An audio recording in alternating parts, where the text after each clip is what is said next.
बोलतायत, थेट जाऊयात. कर्जतकरांना भेटावं, जामखेडकरांना भेटावं म्हणून आज छोटे खाणी ही बैठक या ठिकाणी ठेवली.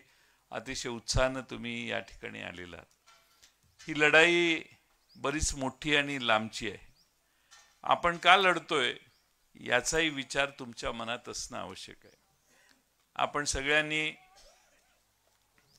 या भागामध्ये आबासाहेब निंबाळकरांचं नेतृत्व अनुभवलेलं आहे. महात्मा गांधींच्या विचारानं चालणारी ती पिढी ही कधी त्यांना पोलीस स्टेशनमध्ये जावं लागलं असेल असं मला वाटत नाही. पोलीस स्टेशनमध्ये जाण्याची प्रथा पूर्वी नव्हती. फार फार तर पोलिसाला विनंती करायची की बाबा असं असं झालंय, ह्याची बाजू योग्य वाटते, योग्य तो न्याय कर. पण आता पोलीस स्टेशनमध्ये जाऊन गोळीबार केल्याशिवाय न्याय मिळत नाही अशी माझी नाही, भारतीय जनता पक्षाच्या एका आमदाराची खात्री झालेली. भारतीय जनता पक्षाचा हा आमदार त्या पोलीस स्टेशनमध्ये जातो, 5 गोळ्या मारल्या असं मीडियाला ठामपणाने सांगतो. ज्याला गोळी लागली आहे त्याची तब्येत आहे का गेला अजून काही मार्ग नाही. हृदयाच्या जवळ गोळी लागली आहे, किडनीच्या जवळ गोळी लागली आहे, आणखीन कुठं लागली असेल, तो आहे का नाही याच्यावर चर्चा नाही. ज्याला गोळी लागली आहे तो सत्तेत असणाऱ्या शिवसेना एकनाथ शिंदे यांच्या पक्षाचा पदाधिकारी होता. दोघं तिघ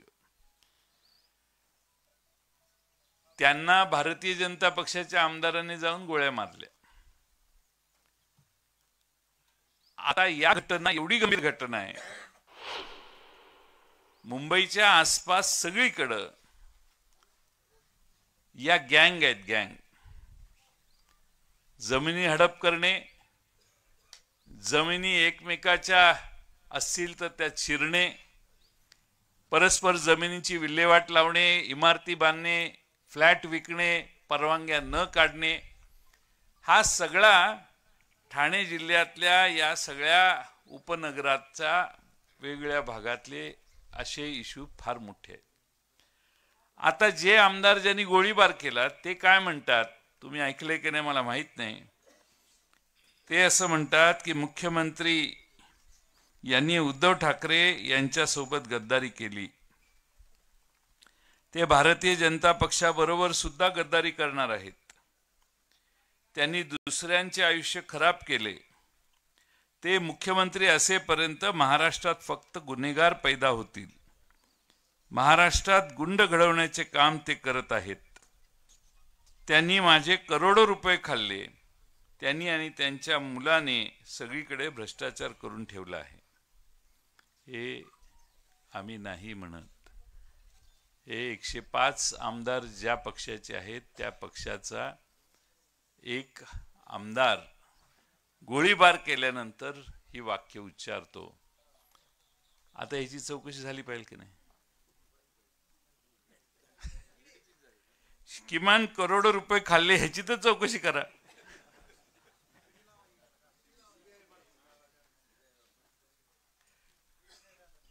महाराष्ट्रामध्ये असा प्रकार कधीच आपण ऐकलेला नव्हता. भारतीय जनता पक्षाच्या आमदारांनी केलेल्या गोळीबाराचा निषेध म्हणून तो जे बोलला त्याच्यावर एकनाथ शिंदेच्या गटाचे मंत्री आणि आमदार एकत्रित येऊन मुख्यमंत्र्यांच्याकडे गाराने घेऊन गेले की हे कसं काय आपल्या कार्यकर्त्यांच्यावर गोळीबार झाला, हे सहन कसं करायचं. पण हे सहन केल्याशिवाय त्यांना पर्याय नाही. ते ज्यांच्याकडे आपली कैफियत घेऊन गेले त्या बिचाऱ्या माणसानं सगळं सहन करायचं ठरवलेलं आहे. त्याच्या हातात काही नाही. सत्ता असेल. आज महाराष्ट्रामध्ये राजकारणाचं गुन्हेगारीकरण किंवा गुन्हेगारांना राजकारणात आणण्याचं काम झालेलं आहे. क्रिमिनलायझेशन ऑफ पॉलिटिक्स असा याचा नेहमी अनेक जण उल्लेख करतात. मी मेहबूब शेखला म्हटलं, तू मेहबूब काय भाषण करतो का म्हटलं. मी म्हटलं, तू म्हणतो की महाराष्ट्राचा बिहार व्हायला लागलो, बिहार करताय का.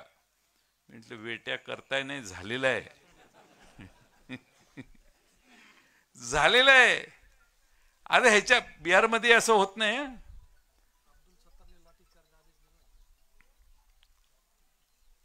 त्यांनी लाठीचार्ज कसा करायचा हे सांगितलं.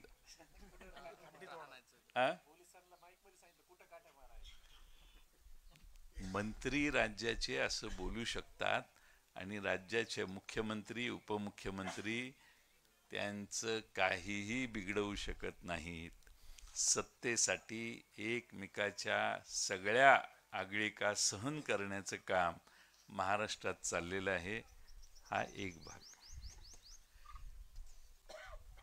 एका पक्षाचे, सत्तेतल्या पक्षाचे आमदार परवा म्हटले, त्या छगन भुजबळांच्या पेकाटात लाथ घालून त्यांना घालवून टाका मंत्रिमंडळातून बाहेर. म्हटले की नाही, म्हटले की नाही.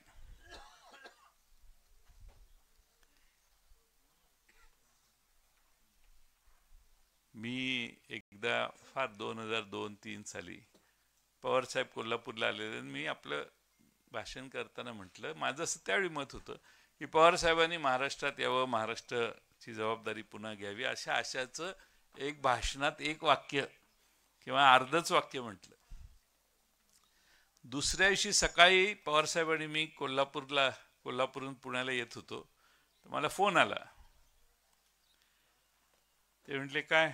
मी म्हटलं, साहेब मुख्यमंत्र्यांचा फोन येतोय.